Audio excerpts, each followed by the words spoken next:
박상국이 사람들 앞에서 대걸레를 내리쳤다. 이게 청소야? 형이라고 봐주는 줄 알아? 그리고 그 빗자루를 정우의 발밑에 던졌다. 철컹 소리와 함께 자루가 발등을 스쳤다. 주변에서 속삭임이 흘렀다. 동생인데 저렇게까지. 그때 문이 열리며 미선이 도시락통을 들고 들어섰다. 당신, 오늘은 남편의 생일이었다. 따뜻한 미역국을 끓여온 미선의 손이 떨렸다. 집에 가! 여기 오지 말라고 했잖아! 하지만 미역국 끓였어요. 정우는 고개를 숙인 채 외쳤다. 가라니까! 그날 밤 식어버린 미역국 앞에서 미선이 중얼거렸다. 저 사람, 내 남편이야. 다신 그렇게 당하게 안 둘 거야. 안녕하세요. 사람의 마음이 남긴 이야기를 전하는 사연의 시작은입니다. 구독 꾹 좋아요 꾹 눌러주세요. 여러분의 댓글 한 줄 한 줄이 저희 채널을 자라나게 합니다. 오늘의 사연은 울산 북구 연암동에 사는 54세 김미선 씨의 이야기입니다. 정우 씨, 이번 구조조정 명단에 이름이 있습니다. 관리팀장의 목소리가 회의실에 울려 퍼졌을 때 정우의 손끝이 얼어붙었습니다. 25년입니다. 25해 동안 한 번도 지각한 적 없이 명절에도 자진해서 특근을 했던 그 세월이 한순간에 무너지는 소리였습니다. 본사 방침입니다. 생산라인 자동화로 인력을 감축하기로 했습니다. 정우 씨 포함해서 이번에 15명이 정리해고 대상입니다. 정우는 고개를 끄덕였습니다. 말이 나오지 않았습니다. 회의실을 나서는 발걸음이 천근만근이었습니다. 복도를 지나며 스쳐가는 동료들의 시선이 느껴졌지만 아무도 말을 걸지 않았습니다. 다들 알고 있었습니다. 명단에 오른 사람들의 이름을요. 작업장으로 돌아온 정우는 사물함을 열었습니다. 오래된 가족 사진이 눈에 들어왔습니다. 막내딸 수진이가 초등학교에 입학하던 날 찍은 사진이었습니다. 그때는 희망이 있었습니다. 열심히 일하면 아이들을 대학까지 보낼 수 있을 거라는 믿음이 있었습니다. 형님, 힘내세요. 형님 같은 분은 어디 가서도 잘하실 겁니다. 후배 민호가 어깨를 두드렸습니다. 정우는 억지로 웃음을 지었습니다. 하지만 마음속으로는 알고 있었습니다. 50이 넘은 나이에 특별한 기술도 없는 자신을 누가 받아주겠습니까? 퇴근 시간이 되자 정우는 25년간 입었던 회사 점퍼를 벗었습니다. 등에 새겨진 회사 로고를 한참 동안 바라보다가 조심스럽게 종이봉투에 넣었습니다. 사물함 열쇠를 반납하고 출입증을 내려놓았습니다. 공장 정문을 나서는 순간 뒤돌아보지 않으려 했지만 발이 멈췄습니다. 불이 켜진 공장 건물이 보였습니다. 저 안에서 청춘을 다 바쳤습니다. 손가락 하나 다친 적 없이 성실하게만 살아왔습니다. 그런데 이게 끝이란 말입니까? 집으로 가는 버스 안에서 정우는 퇴직금 명세서를 꺼내봤습니다. 생각보다 적은 금액이었습니다. 정리해고라 위로금도 제대로 나오지 않았습니다. 그나마도 밀린 대출금을 갚으면 얼마 남지 않을 게 뻔했습니다. 현관문을 열자 저녁 냄새가 났습니다. 아내 미선이 부엌에서 김치찌개를 끓이고 있었습니다. 정우는 가방을 내려놓고 거실 소파에 주저앉았습니다. 당신, 벌써 왔어요? 오늘 일찍 들어왔네요. 미선이 앞치마를 두른 채 나왔습니다. 그리고 정우의 표정을 보는 순간 모든 걸 알아챘습니다. 회사에서 무슨 일 있었어요? 정우는 고개를 떨구고 말했습니다. 나 잘렸어. 미선의 손에서 국자가 떨어질 뻔했습니다. 하지만 미선은 재빨리 정신을 차리고 정우 옆에 앉았습니다. 정리해고야. 생산라인 자동화한다고 나이 많은 사람들부터 자르는 거야.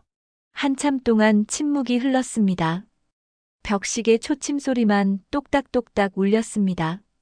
미선은 남편의 손을 꽉 잡았습니다. 거칠고 굳은 살이 박힌 손이었습니다. 괜찮아요. 당신은 평생 성실했잖아요. 그게 미천이에요. 정우는 아내의 손을 마주 잡았습니다. 눈물이 날 것 같았지만 참았습니다. 남자가 무너지면 안 됩니다. 가장이 흔들리면 안 됩니다. 미안해. 내가 쓸모없는 인간이 돼버렸네. 그런 소리 하지 마세요. 당신은 이 집의 기둥이에요. 지금까지 그래왔듯이 앞으로도 그럴 거예요. 그날 밤 정우는 잠을 이루지 못했습니다. 천장을 바라보며 앞으로의 일들을 생각했습니다.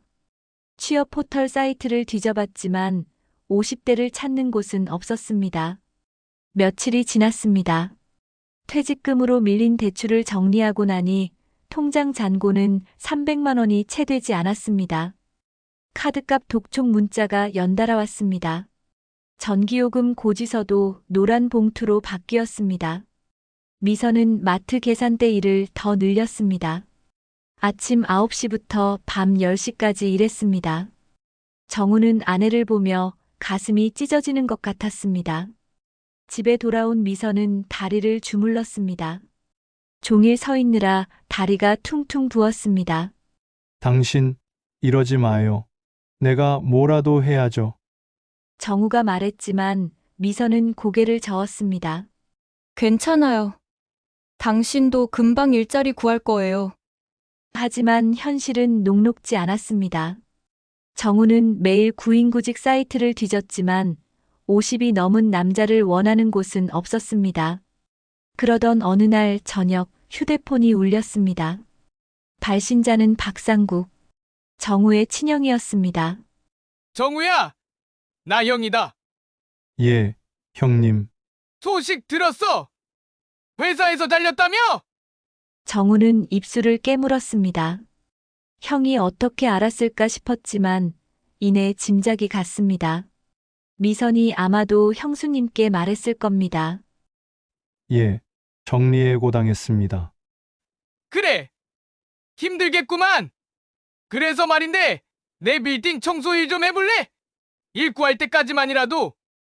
정우의 손이 떨렸습니다. 청소부. 25년간 공장에서 일했던 자신이 이제 형의 빌딩에서 청소부가 되는 겁니까? 형님, 빌딩이요? 그래. 울산 북구 연암동에 있는 명진 프라자 빌딩이야. 청소 관리하는 사람이 갑자기 그만뒀거든. 급한 대로 좀 도와줘. 월급은 200만 원 줄게. 200만 원.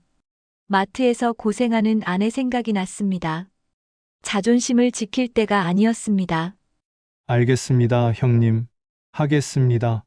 전화를 끊고 정우는 창밖을 바라봤습니다. 가을밤 하늘에 별이 반짝였습니다. 그 별들이 비웃는 것 같았습니다.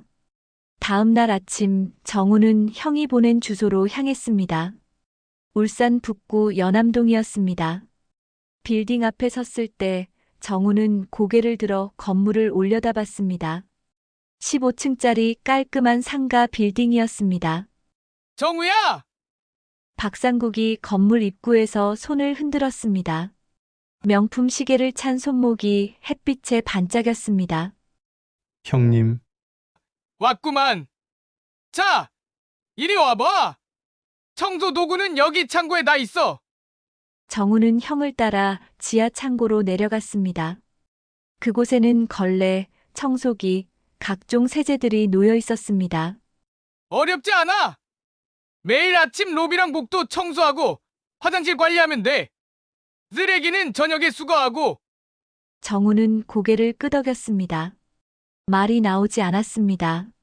힘들겠지만 일 구할 때까지만 참아. 알았지? 예, 형님 감사합니다. 박상국이 가고 나자 정우는 청소 도구를 들고 1층 로비로 올라갔습니다. 대리석 바닥이 번쩍였습니다. 정우는 걸레를 적셔 바닥을 닦기 시작했습니다.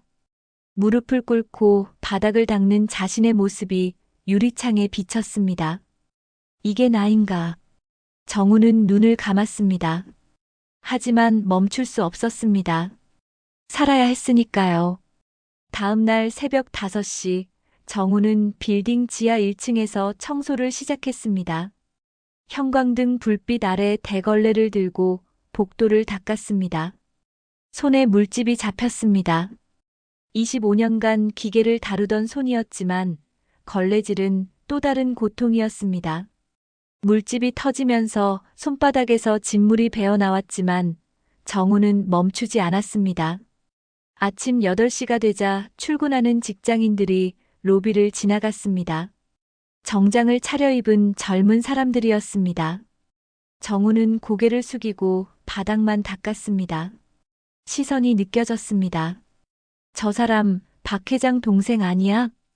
어쩌다 저리 됐대. 속삭이는 소리가 귀에 박혔습니다. 정우는 걸레를 더 세게 쥐었습니다. 손에서 피가 배어 나왔지만 멈출 수 없었습니다. 사람들의 발소리가 멀어지고 나서야 정우는 잠시 허리를 폈습니다. 며칠이 지났습니다. 정우는 새벽같이 일어나 빌딩으로 출근했습니다. 화장실을 닦고 계단을 쓸고 쓰레기를 치웠습니다. 매일 똑같은 일상이 반복됐습니다. 점심시간에는 지하 휴게실에서 혼자 컵라면을 먹었습니다. 찬물에 불린 라면이었습니다. 그러던 어느 날 오후 빌딩 전체 방송이 울렸습니다. 전 직원 및 관리 인력 전원 1층 로비로 집합해 주시기 바랍니다. 정우는 청소 도구를 정리하고 로비로 향했습니다. 이미 수십 명의 사람들이 모여 있었습니다. 입주업체 직원들, 경비원, 청소 직원들까지 모두 소집된 자리였습니다. 박상국이 건물 중앙 계단 위에 올라섰습니다. 손에는 서류 뭉치를 들고 있었습니다. 여러분, 우리 건물 이미지가 중요합니다. 입주자들한테 좋은 인상을 줘야 해요. 그런데 요즘 청소 상태가 왜 이 모양입니까? 박상국의 목소리가 날카로웠습니다. 사람들이 웅성거렸습니다. 정우는 벽에 기대 서 있었습니다. 가슴이 철렁 내려앉는 예감이 들었습니다. 특히 지하 주차장이랑 화장실, 도대체 어떻게 관리하는 겁니까? 박상국이 손가락으로 아래를 가리켰습니다. 청소 담당 정우 씨, 여기 좀 나와봐요. 정우의 이름이 불렸습니다. 주변 사람들의 시선이 일제히 정우에게 쏠렸습니다. 정우는 천천히 앞으로 걸어 나갔습니다. 다리가 후들거렸습니다. 형님, 형님은 무슨 형님이야? 지금 회사 업무 시간이잖아요. 정우 씨라고 부르는 겁니다. 박상국의 목소리가 차가웠습니다. 정우는 입술을 깨물었습니다. 형은 공과 사를 구분한다는 명목으로 동생을 짓밟고 있었습니다. 화장실 바닥에 물기가 그대로 있더라고요. 누가 넘어지면 어쩌려고 그래요? 죄송합니다. 죄송하다고 끝나는 게 아니잖아요. 제대로 일을 해야죠. 박상국이 옆에 놓인 대걸레를 집어들었습니다. 그리고 바닥을 쓸기 시작했습니다. 사람들 앞에서 직접 청소 시범을 보이는 겁니다. 이걸 이렇게 하는 게 청소예요. 형이라고 봐주는 줄 알았어요? 정우는 고개를 숙였습니다. 숨소리가 거칠어졌습니다. 주변 사람들이 수군거리는 소리가 들렸습니다. 동생인데 저렇게까지 해야 하나. 원래 친인척 쓰면 저런 일 생기는 거야. 박상국은 들고 있던 대걸레를 정우의 발밑에 던졌습니다. 철컹 소리와 함께 걸레자루가 정우의 발등을 스쳤습니다. 정우는 몸이 굳었습니다. 형이 사람들 앞에서 자신을 이렇게 대하고 있었습니다. 다시 닦아요. 제대로. 그 순간이었습니다.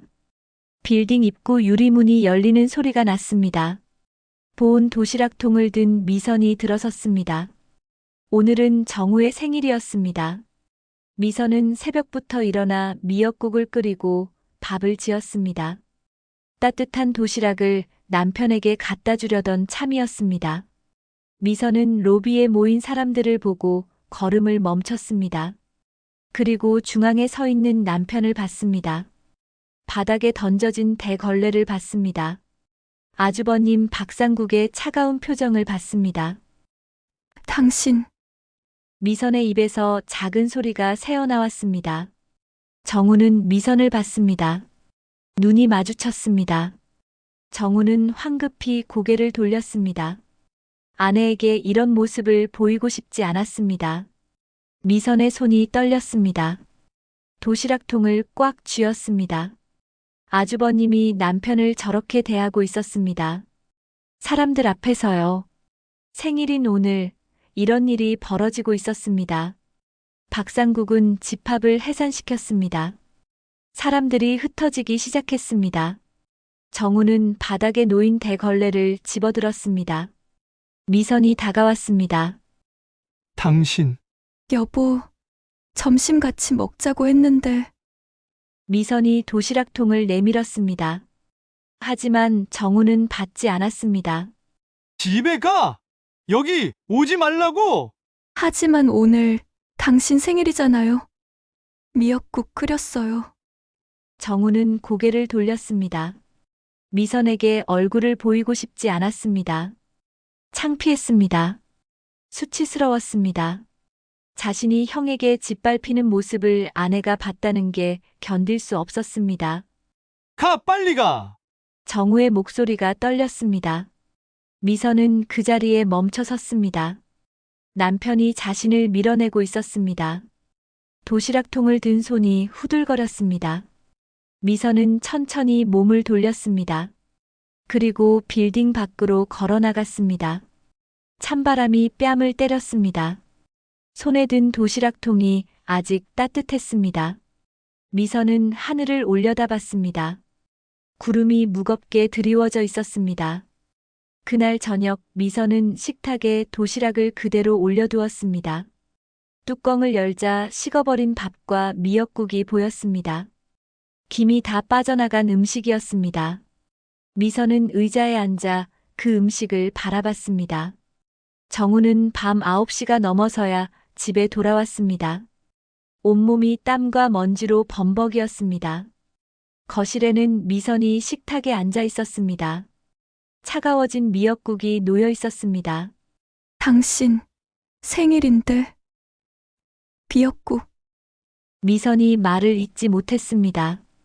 정우는 식탁에 앉았습니다. 숟가락을 들었습니다. 한 숟갈 떠서 입에 넣었습니다. 싱거웠습니다. 아무 맛도 느껴지지 않았습니다. 미안해. 정우가 말했습니다. 미선은 고개를 저었습니다. 당신 잘못 아니에요. 두 사람은 말없이 밥을 먹었습니다. 벽시계 소리만 또각또각 울렸습니다. 생일 케이크도 축하 노래도 없는 생일이었습니다. 식사를 마치고 정우는 방으로 들어가 잠들었습니다. 미선은 설거지를 하며 창밖을 바라봤습니다. 어둠 속에서 빌딩 불빛이 반짝였습니다. 저 빌딩이 남편을 짓밟고 있었습니다. 미선은 조용히 중얼거렸습니다. 그 사람, 내 남편이야. 다신 그렇게 당하게 안 둘 거야. 그날 밤 미선은 남편이 잠든 거실 한켠에서 조용히 노트를 펼쳤습니다. 옛날 은행 창구에서 일하던 시절의 습관이 손끝에 되살아났습니다. 펜을 쥔 손이 떨렸지만 미선은 천천히 글자를 써내려갔습니다. 근저당, 담보, 채권, 경매. 글자 하나하나를 다시 써내려가며 속으로 중얼거렸습니다. 아주버님은 돈으로 사람을 누르지만 나는 돈의 흐름을 배울 거야. 미선은 10년 전 은행 창구에서 일했습니다. 결혼하고 아이를 낳으면서 그만뒀지만 그때 배운 것들이 아직 남아 있었습니다. 대출 서류, 담보 설정, 이자율 계산. 단순히 서류를 처리하던 일이었지만 이제는 달라 보였습니다. 다음 날 아침 미선은 평소보다 일찍 일어났습니다. 정우가 빌딩으로 출근하고 나자 미선은 컴퓨터 앞에 앉았습니다. 인터넷 검색창에 부동산 경매를 쳤습니다. 수많은 정보들이 쏟아져 나왔습니다. 경매 입찰 방법, 권리 분석 기초, 낙찰 후명도. 미선은 하나하나 읽어내려갔습니다. 처음엔 어려웠습니다. 법률 용어들이 낯설었습니다. 하지만 포기하지 않았습니다. 모르는 단어는 다시 검색했습니다. 노트에 정리했습니다. 며칠 뒤 미선은 마트 일을 더 늘렸습니다. 계산대에서 일하는 시간을 아침 6시부터 오후 2시까지로 조정했습니다. 그리고 오후 3시부터는 동네 경매 공부방에 다니기 시작했습니다. 낡은 건물 2층에 있는 작은 공부방이었습니다. 책상 5개와 낡은 화이트보드가 전부였습니다. 강사는 50대 중반의 남자였습니다. 실제로 경매로 돈을 번 사람이라고 했습니다. 부동산 경매는 싸우는 게 아닙니다. 읽는 겁니다.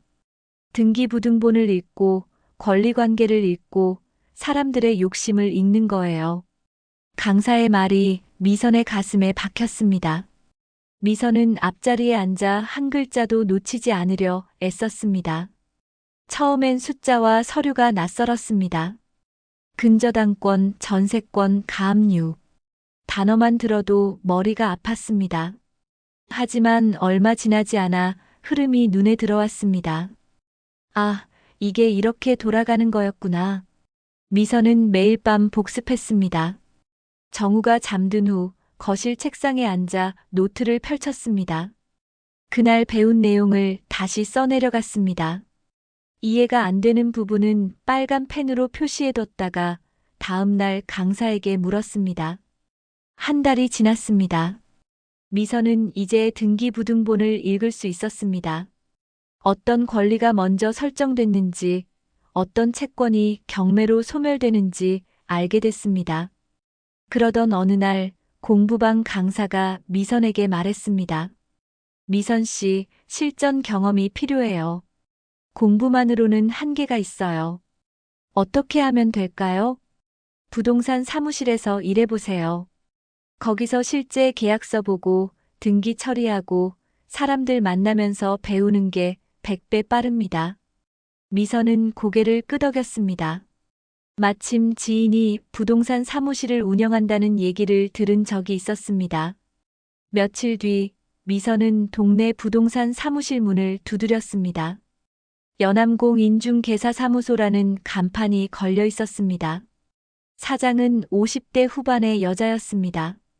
미선 씨 맞죠? 전화로 얘기 들었어요. 예, 사장님. 일 배우고 싶어서 왔습니다. 경험은 있어요? 은행에서 일한 적 있습니다. 지금은 경매 공부하고 있고요. 사장은 미선을 위아래로 훑어봤습니다. 그리고 고개를 끄덕였습니다. 전화 받는 일이라도 좋으시죠? 급여는 많이 못 드려요. 예, 배우고 싶어요. 급여는 상관없습니다. 이렇게 미선은 마트 일과 부동산 사무실 일, 2가지 일을 하게 됐습니다. 아침 6시부터 오후 2시까지는 마트에서, 오후 3시부터 저녁 8시까지는 부동산 사무실에서 일했습니다.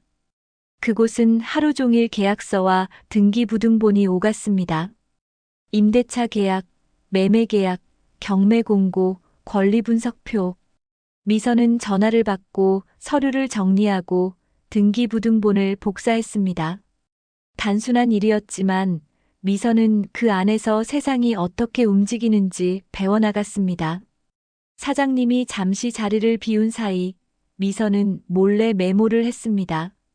1순위 근저당, 말소기준권리, 채권양도. 점심시간에도 미선은 도시락을 먹으며 공부했습니다. 손에는 언제나 작은 수첩이 들려 있었습니다. 고객들이 오가며 나누는 대화도 놓치지 않았습니다. 요즘 금리가 올라서 대출받기 힘들어요. 은행에서 연체됐다고 담보권 행사한대요. 경매 넘어간 건물, 누가 싸게 낙찰받았대요. 미선은 이 모든 대화를 귀담아 들었습니다. 그리고 저녁에 집에 돌아와 노트에 정리했습니다. 부동산이 돈을 버는 게 아니라 흐름을 읽는 거였네. 미선은 혼잣말로 중얼거렸습니다. 이제 조금씩 보이기 시작했습니다. 돈이 어떻게 움직이는지, 빚이 어떻게 사람을 짓누르는지, 그리고 그 빚이 어떻게 기회가 되는지. 한편 정우는 여전히 빌딩에서 청소를 했습니다. 매일 새벽 5시에 일어나 빌딩으로 갔습니다. 저녁 8시가 넘어서야 집에 돌아왔습니다. 온몸이 땀과 먼지로 범벅이었습니다. 미선은 그런 남편에게 저녁을 차려줬습니다. 두 사람은 말없이 밥을 먹었습니다. 정우는 아내가 무슨 일을 하는지 몰랐습니다. 미선은 말하지 않았습니다. 아직 때가 아니었습니다. 어느 날 저녁 정우가 물었습니다. 당신 요즘 일이 많아 보이는데 괜찮아? 괜찮아요. 마트 일 좀 늘렸어요. 미선은 대수롭지 않게 대답했습니다. 정우는 더 이상 묻지 않았습니다. 아내에게 미안했습니다. 자신 때문에 고생하고 있다는 걸 알았습니다. 석 달이 지났습니다. 미선은 이제 웬만한 부동산 서류는 혼자서 처리할 수 있었습니다. 권리 분석도 할 수 있었습니다. 경매 물건을 보고 어떤 게 좋은 물건인지 판단할 수 있었습니다. 그러던 어느 날 미선은 사무실에서 서류 정리를 하다가 익숙한 이름을 발견했습니다. 손이 멈췄습니다. 가슴이 쿵쾅거렸습니다. 박상국. 아주버님의 이름이었습니다. 미선은 주변을 둘러봤습니다. 사장님은 밖에 나가고 없었습니다. 미선은 조심스럽게 서류를 펼쳤습니다. 소유 건물 울산 북구 연암동 명진 프라자 빌딩. 담보대출 동해상호저축은행 울산지점. 비고 3개월 이상 이자 연체. 미선의 손이 떨렸습니다. 심장이 세차게 뛰었습니다. 아주버님의 빌딩에 대출이 밀리고 있었습니다. 이자를 석 달이나 내지 못하고 있었습니다. 화려한 겉모습 뒤에 이런 비밀이 숨어 있었던 겁니다. 아주버님 건물 대출이 밀리고 있다고? 미선은 서류를 다시 제자리에 놓았습니다.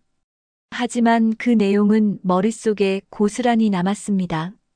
창밖으로 보이는 명진 프라자 빌딩은 여전히 화려했습니다. 유리창이 햇빛에 반짝였습니다. 하지만 이제 미선의 눈에는 달리 보였습니다. 저 안은 균열이 생기고 있어. 퇴근 시간이 되자 미선은 바로 등기소로 향했습니다. 명진 프라자 빌딩의 등기부등본을 발급받았습니다. 카페에 앉아 한 줄 한 줄 읽어 내려갔습니다. 채권 금액 28억, 근저당권 설정일 5년 전, 연체이자 발생 중. 미선은 종이를 꼭 쥐었습니다. 손에 땀이 났습니다. 28억짜리 빚. 그것도 이자를 석 달이나 못 내고 있다는 건 심각한 상황이었습니다.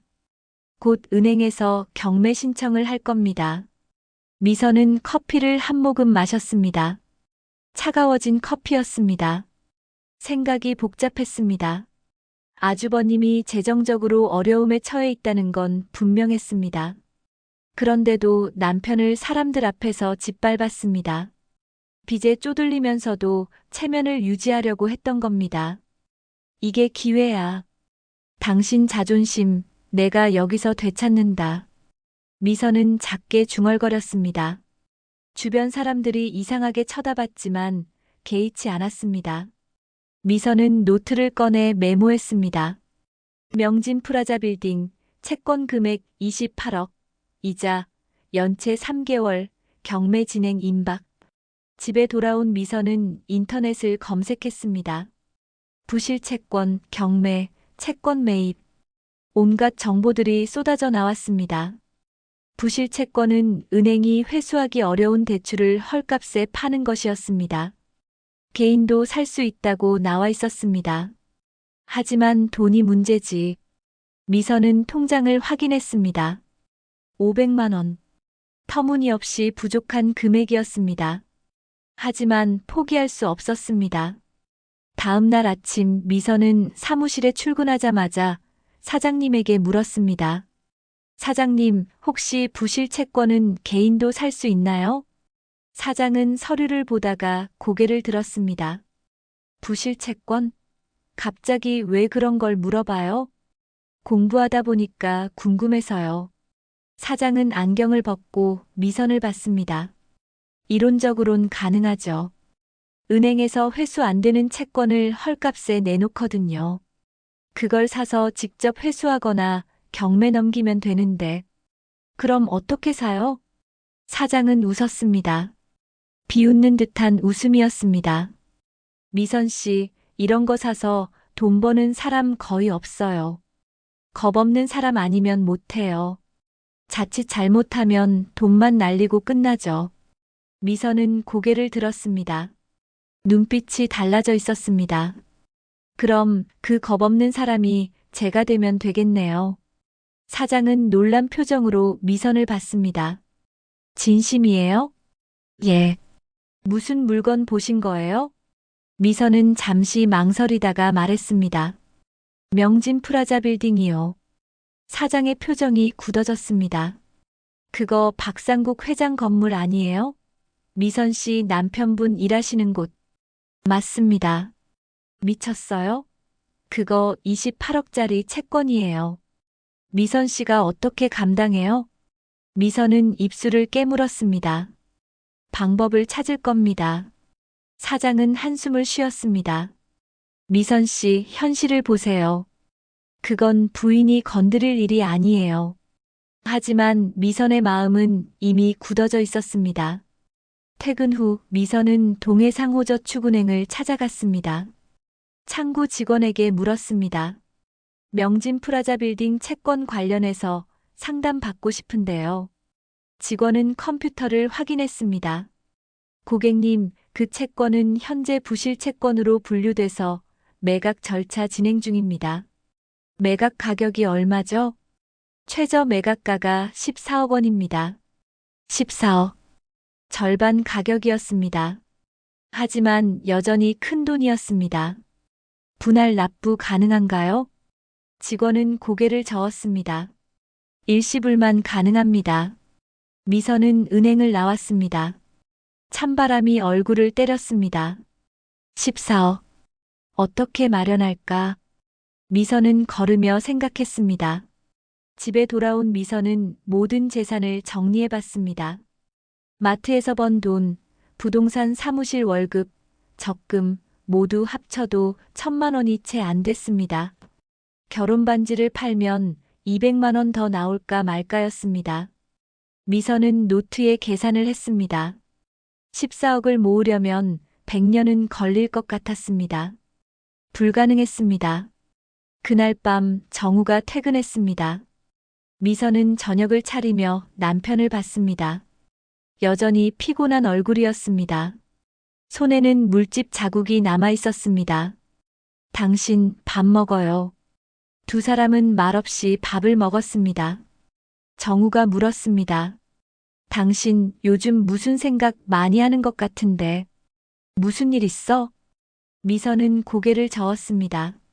아니에요. 괜찮아요. 정우는 더 이상 묻지 않았습니다. 하지만 걱정스러운 눈빛으로 아내를 바라봤습니다. 며칠 뒤 미선은 금융감독원 홈페이지를 확인했습니다. 명진 프라자 빌딩 채권이 재공고로 올라왔습니다. 최저가가 7억 원으로 떨어졌습니다. 입찰자가 없었던 겁니다. 7억.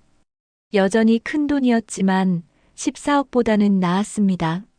미선은 희망을 가졌습니다. 반드시 방법을 찾을 거야. 미선은 노트에 글자를 써내려갔습니다. 채권 매입 7억 원 마련 방법 찾기. 창밖으로 명진 프라자 빌딩 불빛이 보였습니다. 저 빌딩이 남편을 짓밟았습니다. 이제 미선이 되찾을 차례였습니다. 미선은 종이를 꼭 쥐었습니다. 손이 떨렸지만 눈빛은 단호했습니다. 당신 조금만 참아요. 내가 반드시 되찾을게요. 미선은 결심했습니다. 가진 돈을 전부 털기로 했습니다. 마트에서 번 돈, 부동산 사무실 월급 모두 모았습니다. 1,000만 원이 채 안 됐습니다. 적금을 해지했습니다. 300만 원이 나왔습니다. 그리고 미선은 왼손 약지의 결혼 반지를 빼냈습니다. 20해 전 정우가 끼워준 반지였습니다. 금은방에 들어가 반지를 내밀었습니다. 얼마나 나올까요? 200만 원 정도 드릴 수 있습니다. 미선은 눈물을 참으며 반지를 팔았습니다. 모두 합쳐 1,500만 원이었습니다. 7억에는 한참 모자랐지만 미선은 멈추지 않았습니다. 미선은 은행을 찾아갔습니다. 신용대출을 알아봤습니다. 하지만 담보가 없었습니다. 1,000만 원밖에 나오지 않았습니다. 그것도 이자율이 무려 15%였습니다.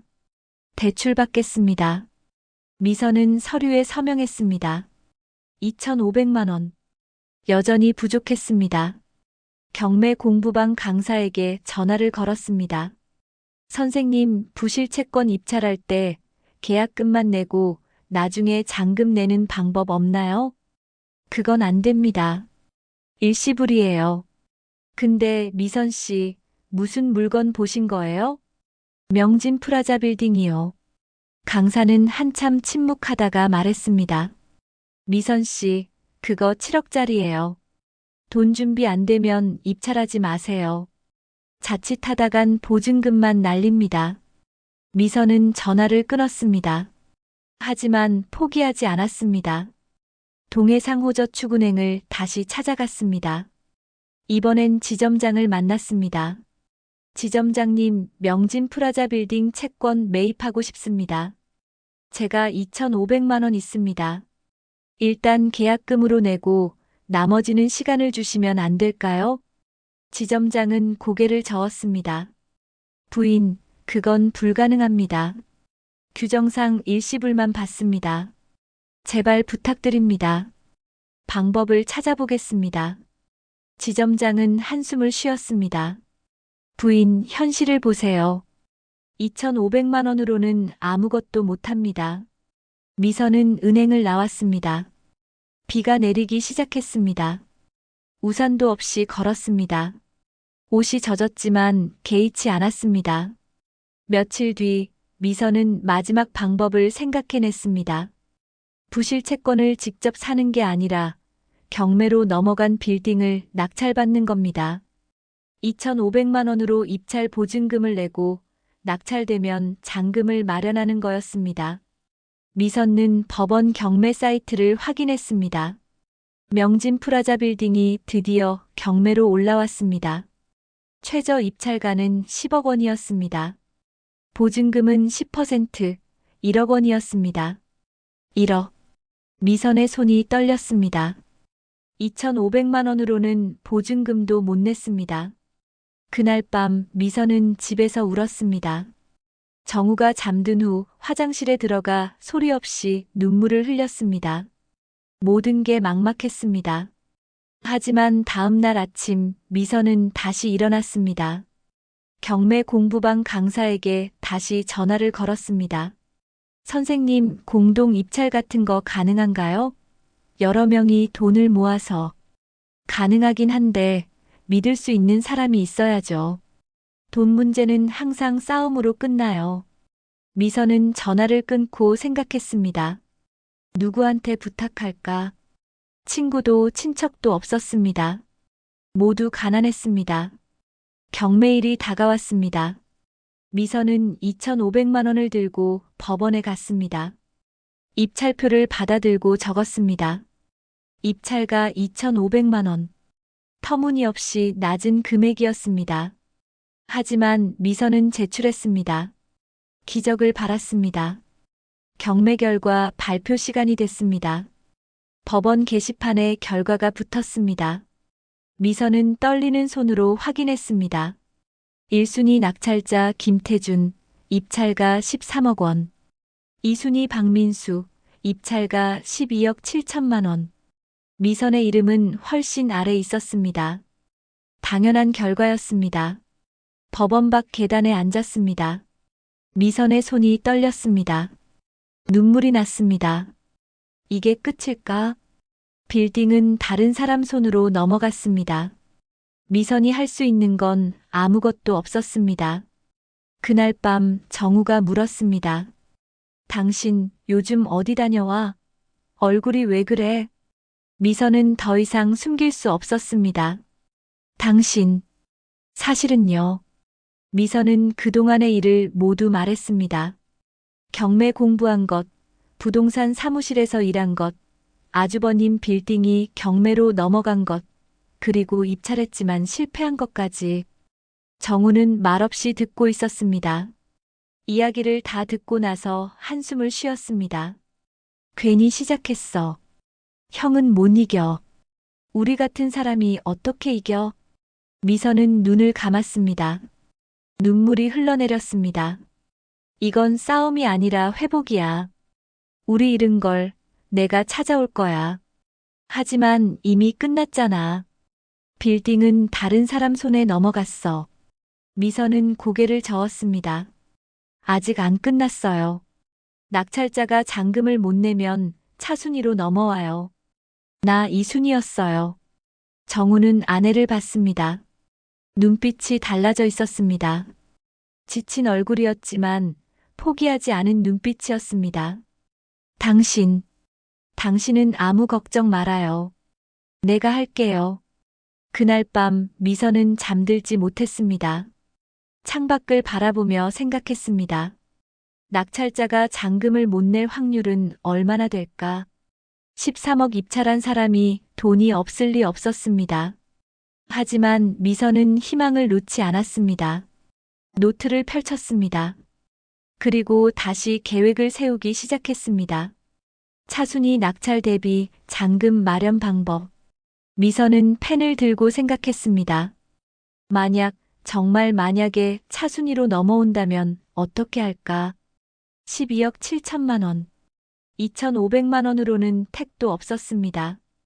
미선은 계산했습니다. 대출을 최대한 받으면 얼마나 나올까? 담보가 없으니 불가능했습니다. 며칠이 지났습니다. 미선은 매일 법원 경매 사이트를 확인했습니다. 낙찰자의 잔금 납부 기한이 다가오고 있었습니다. 그리고 아무도 몰랐습니다. 미선이 이미 다음 입찰일을 준비하고 있다는 걸. 미선은 밤마다 노트에 글자를 써내려갔습니다. 포기하지 않는다. 반드시 되찾는다. 창밖으로 명진 프라자 빌딩 불빛이 보였습니다. 저 빌딩은 아직 끝나지 않았습니다. 경매가 끝나고 3주가 흘렀습니다. 미선은 매일 법원 사이트를 확인했지만 낙찰자는 정해진 날짜에 잔금을 납부했다는 공고가 뜰 거라 생각했습니다. 희망은 점점 사라져갔습니다. 마트에서 계산대에 앉아 있을 때도, 부동산 사무실에서 전화를 받을 때도 미선의 머릿속은 복잡했습니다. 결국 실패했다는 생각이 들었습니다. 그래, 욕심이었나 봐. 그래도 배운 게 어디야. 미선은 스스로를 위로했습니다. 경매에 대해 공부했고 부동산이 어떻게 움직이는지 알게 됐습니다. 그것만으로도 의미가 있다고 생각하기로 했습니다. 어느 날 오후 부동산 사무실에서 서류를 정리하고 있을 때였습니다. 휴대폰이 울렸습니다. 낯선 번호였습니다. 미선은 전화를 받았습니다. 여보세요? 김미선 씨 맞으시죠? 네, 맞는데요. 울산지방법원 경매계입니다. 지난번 입찰하신 명진 프라자 빌딩 건인데요. 미선의 심장이 멈춘 듯 했습니다. 손에서 펜이 떨어졌습니다. 바닥에 펜이 굴러갔지만 줍지 못했습니다. 1순위 낙찰자가 잔금을 납부하지 못했습니다. 차순위 낙찰자인 김미선 씨께 낙찰권이 넘어갑니다. 순간 온몸에 전기가 흐르는 듯 했습니다. 귀가 웅웅거렸습니다. 주변 소리가 들리지 않았습니다. 김미선 씨, 들으시나요? 네, 들립니다. 잔금 납부 기한은 2주 후입니다. 2,500만 원을 납부하셔야 합니다. 2,500만 원이요? 네, 차순위 낙찰자시니까 본인이 입찰하신 금액만 납부하시면 됩니다. 미선은 전화기를 꽉 쥐었습니다. 손이 떨렸습니다. 눈물이 터져 나왔습니다. 감사합니다. 전화를 끊고 미선은 책상에 엎드렸습니다. 소리내어 울었습니다. 사무실에 혼자 있었기에 다행이었습니다. 정우야, 우리 이겼어. 미선은 얼마나 울었는지 모릅니다. 눈물이 멈추지 않았습니다. 기쁨의 눈물이었습니다. 믿을 수 없었습니다. 1순위 낙찰자가 13억을 준비하지 못했다는 게 기적 같았습니다. 미선은 화장실로 가서 얼굴을 씻었습니다. 거울을 봤습니다. 눈이 퉁퉁 부어 있었습니다. 하지만 얼굴에는 미소가 번졌습니다. 퇴근 후 미선은 바로 집으로 달려갔습니다. 정우는 아직 빌딩에서 일하고 있을 시간이었습니다. 미선은 전화를 걸었습니다. 당신 지금 어디예요? 빌딩이야. 왜? 집에 와요. 급한 얘기 있어요. 무슨 일인데? 무슨 일 있어? 좋은 일이에요. 빨리 와요. 1시간 후 정우가 집에 도착했습니다. 땀으로 범벅된 작업복 차림이었습니다. 미선은 남편을 보자마자 달려가 안겼습니다. 당신, 우리 이겼어요. 뭐? 무슨 소리야? 빌딩이요. 명진 프라자 빌딩. 내가 낙찰받았어요. 정우는 아내를 떼어내고 물었습니다. 무슨 소리야? 경매는 이미 끝났잖아. 1순위 낙찰자가 잔금을 못 냈어요.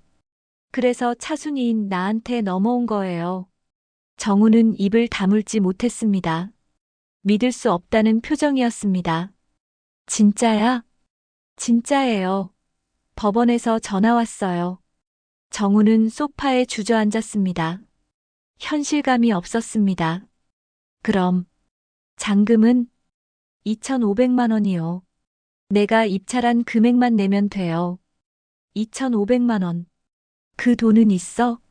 미선은 고개를 끄덕였습니다. 다 준비했어요. 적금 해지하고 대출 받고 결혼 반지도 팔았어요. 정우는 아내의 왼손을 봤습니다. 약지에 반지가 없었습니다. 가슴이 먹먹해졌습니다.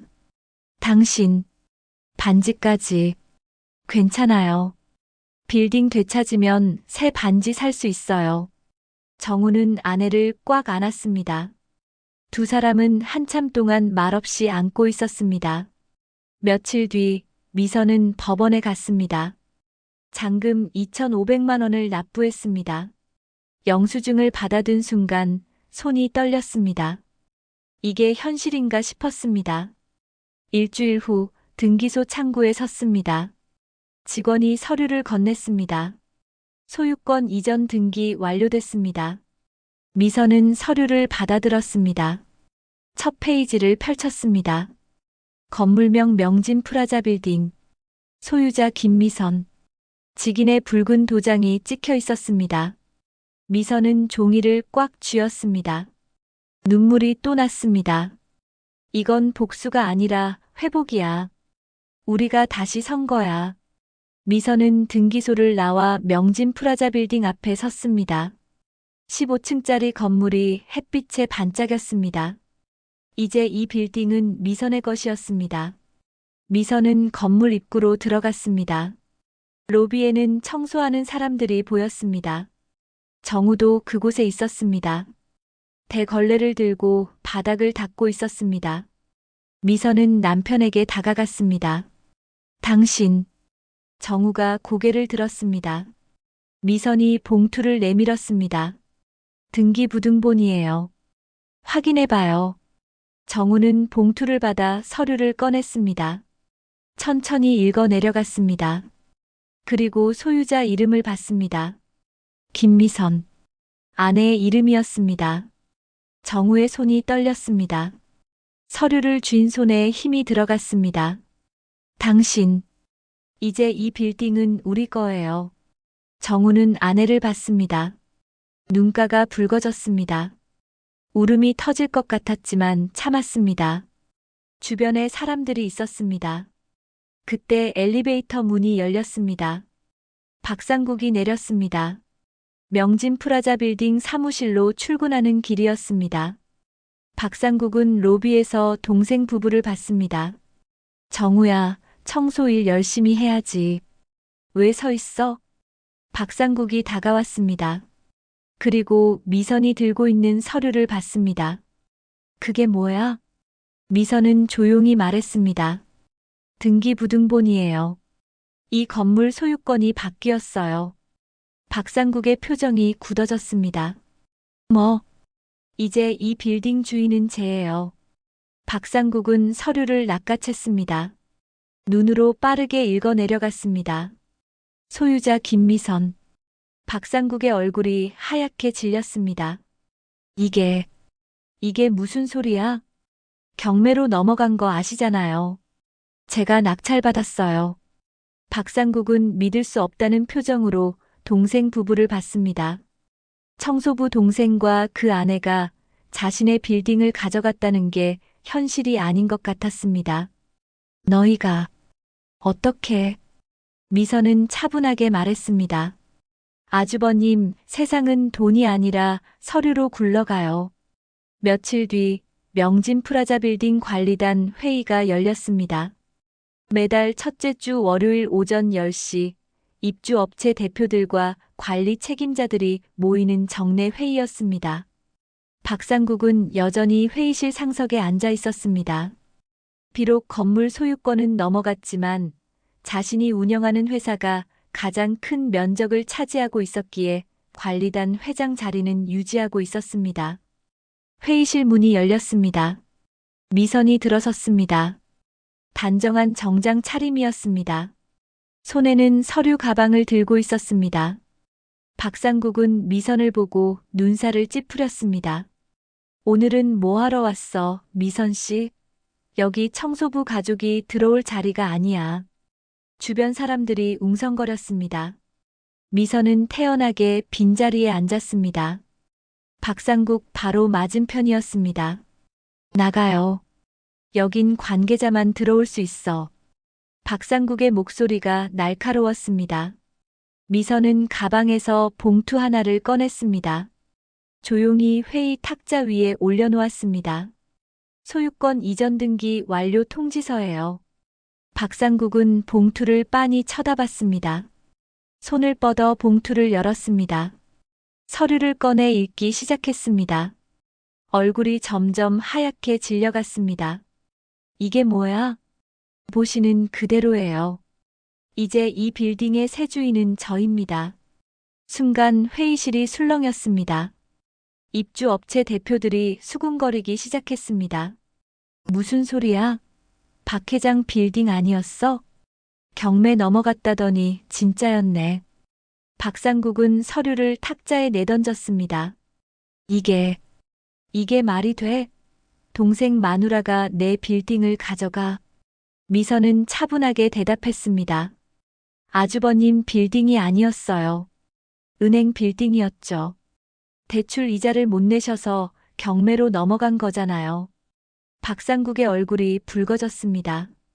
사람들 앞에서 자신의 재정 상태가 드러난 겁니다. 입 조심해. 내가 감히 사실을 말한 것뿐이에요. 박상국은 자리에서 벌떡 일어섰습니다. 동생 마누라 주제에 나를 능멸해? 그 순간 회의실 문이 다시 열렸습니다. 정우가 들어왔습니다. 청소복이 아닌 깨끗한 셔츠와 바지 차림이었습니다. 머리를 단정하게 빗어 넘겼습니다. 형. 정우의 목소리가 낮게 울렸습니다. 박상국은 동생을 봤습니다. 정우야, 너도 여기 왜 와? 청소나 해. 정우는 천천히 미선 옆에 섰습니다. 형, 능멸은 당신이 했지. 뭐? 나는 1년 동안 이 바닥을 닦으면서 당신이 얼마나 밑바닥을 모르는 사람인지 봤어. 박상국이 아무 말도 못했습니다. 정우는 계속 말을 이어갔습니다. 형은 이 빌딩 꼭대기에서 세상을 내려다봤지. 하지만 밑에서 바닥 닦는 사람 마음은 몰랐어. 사람들 앞에서 동생한테 대걸레를 던지면서도 그게 얼마나 사람을 짓밟는 건지 몰랐던 거야. 회의실이 조용해졌습니다. 모두가 정우의 말을 듣고 있었습니다. 형은 돈이 있으면 모든 걸 할 수 있다고 생각했어. 사람도 무시하고 가족도 함부로 대할 수 있다고 생각했지.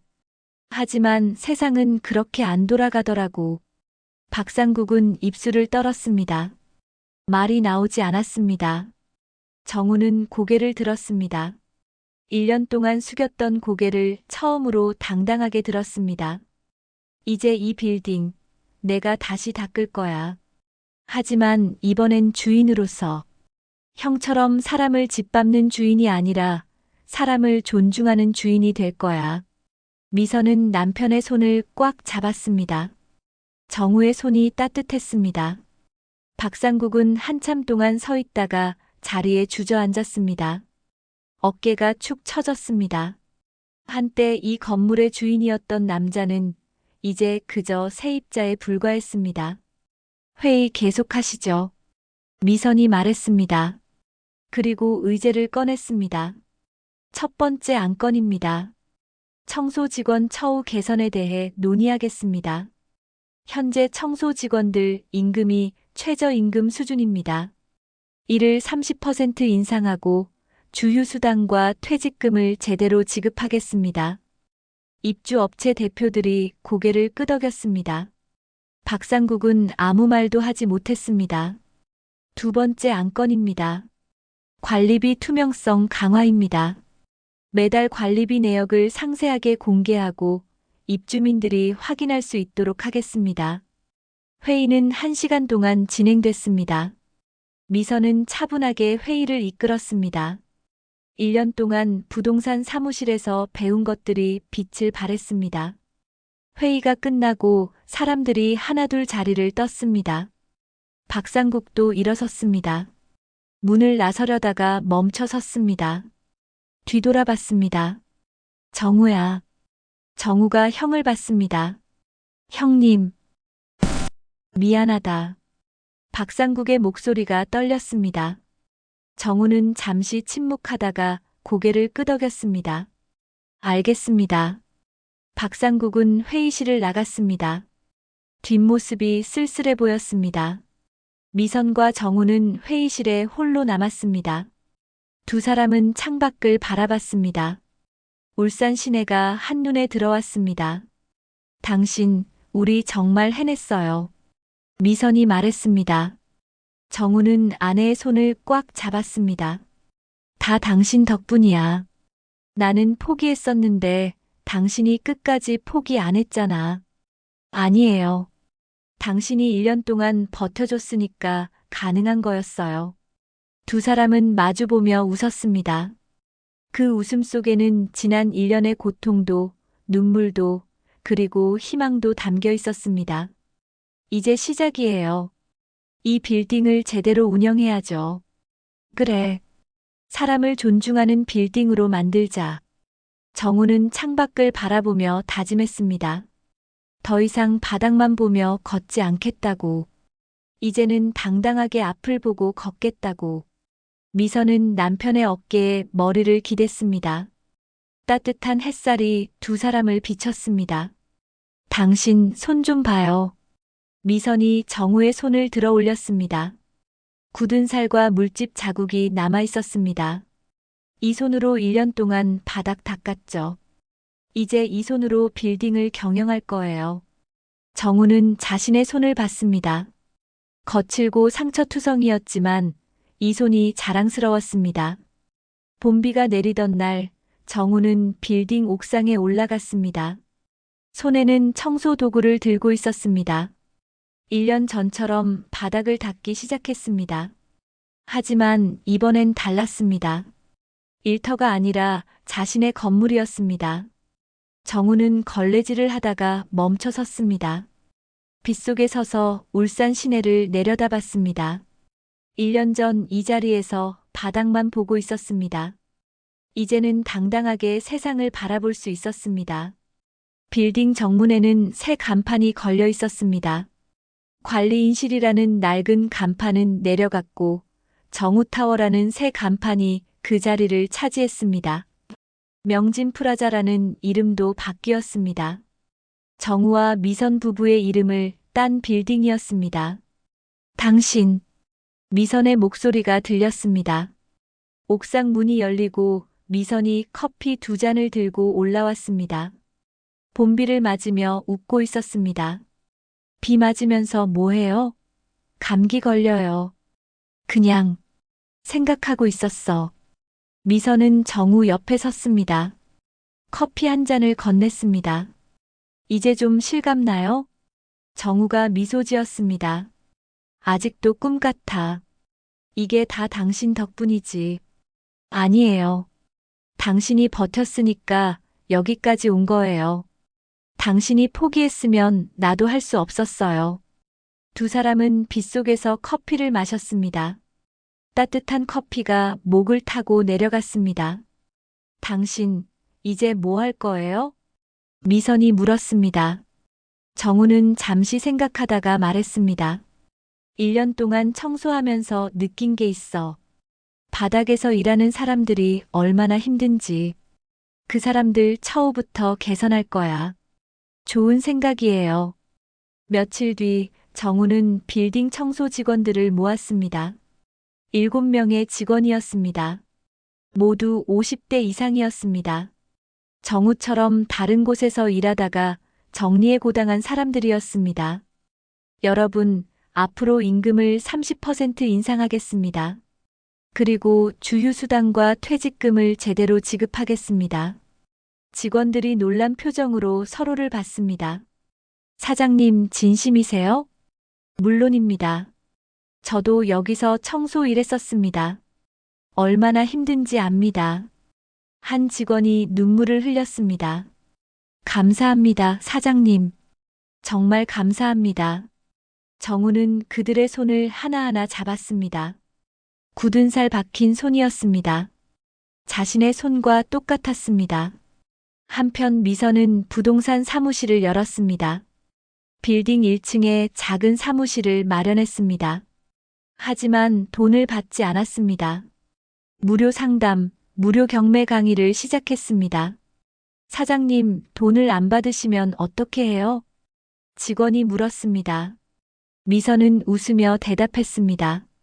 나도 어려울 때 많은 사람들한테 도움받았어요. 이제 내가 돌려줄 차례죠. 매주 토요일 오후 미선의 강의실에는 사람들이 가득 찼습니다. 빚에 쪼들리는 사람들, 경매를 배우고 싶은 사람들, 인생 재기를 꿈꾸는 사람들이었습니다. 경매는 어려운 게 아닙니다.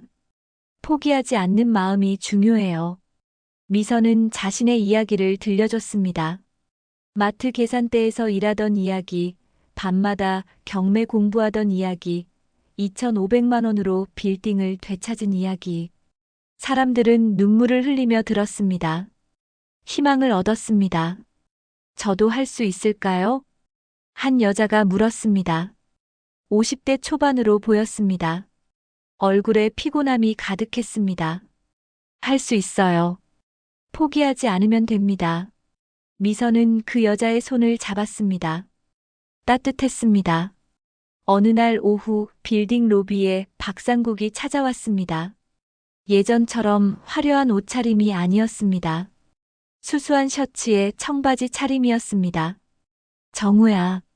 정우는 형을 봤습니다. 1년 전보다 훨씬 늙어 보였습니다. 형님, 시간 좀 있어? 얘기 좀 하고 싶은데. 두 사람은 근처 커피숍으로 갔습니다. 마주 앉았습니다. 한참 침묵이 흘렀습니다. 정우야, 미안했다. 박상국이 먼저 말을 꺼냈습니다. 그때 내가 너무 오만했어. 너를 사람 취급도 안 했지. 사람들 앞에서 대걸레 던지고. 생각하면 부끄러워. 정우는 커피잔을 들었습니다. 한 모금 마셨습니다. 형님 말씀 잘 들었습니다. 그런데 용서는 못하겠지? 정우는 잠시 침묵했습니다. 그리고 천천히 말했습니다. 아직은 상처가 너무 커서 지금은 아닌 것 같아요. 시간이 필요해요. 박상국은 고개를 끄덕였습니다. 그래, 당연하지. 내가 너무 큰 상처를 줬으니까. 하지만 정우야, 나도 배웠어. 돈이 전부가 아니라는 걸. 사람이 제일 중요하다는 걸. 정우는 형을 봤습니다. 진심이 담긴 눈빛이었습니다. 알겠습니다, 형님. 천천히 가요. 우리. 두 사람은 악수를 나눴습니다. 완전한 화해는 아니었지만 첫걸음이었습니다. 그날 저녁 정우와 미선은 빌딩 옥상에 올라갔습니다. 해가 지고 있었습니다. 노을이 하늘을 붉게 물들였습니다. 옥상 난간 너머로 햇살이 비쳤습니다. 미선이 정우의 손을 꼭 잡았습니다. 청소부에서 건물주라니 당신. 이제 빗자루 말고 인생을 닦아요. 정우가 웃었습니다. 미선도 웃었습니다. 두 사람의 웃음소리가 옥상에 울려 퍼졌습니다. 당신 고마워. 포기하지 않아줘서. 당신도 고마워요. 버텨줘서. 두 사람은 노을을 바라봤습니다. 1년 전 이 자리에서 절망했었습니다.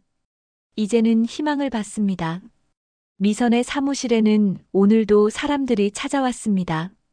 빚에 쪼들리는 사람들, 인생 재기를 꿈꾸는 사람들. 미선은 그들에게 자신의 지식을 나눠줬습니다. 무료로 마음을 담아서. 포기하지 마세요. 제가 할 수 있었던 것처럼 여러분도 할 수 있어요. 미선의 말에 사람들은 고개를 끄덕였습니다. 눈빛이 달라졌습니다. 희망이 보였습니다. 정우는 빌딩을 돌며 청소 직원들과 대화를 나눴습니다. 그들의 이야기를 들었습니다. 어려움을 함께 나눴습니다. 사장님 덕분에 우리 가족이 살았어요. 한 직원이 말했습니다. 정우는 그의 어깨를 두드렸습니다. 우리 함께 살아가는 겁니다. 해가 완전히 졌습니다. 빌딩에 불이 켜졌습니다. 정우타워라는 간판이 밤하늘에 빛났습니다. 미선과 정우는 손을 잡고 빌딩을 내려다봤습니다. 1년 전 지옥 같았던 곳이 이제는 희망의 공간이 됐습니다. 당신, 우리 잘해낼 수 있을까요? 당신이 있으니까 할 수 있어. 두 사람은 미소 지었습니다. 앞으로도 어려움이 있을 겁니다. 하지만 함께라면 이겨낼 수 있었습니다. 밤하늘에 별이 반짝였습니다. 그 별빛 아래 두 사람은 새로운 시작을 다짐했습니다. 오늘 이야기 끝까지 함께 해주셔서 감사합니다.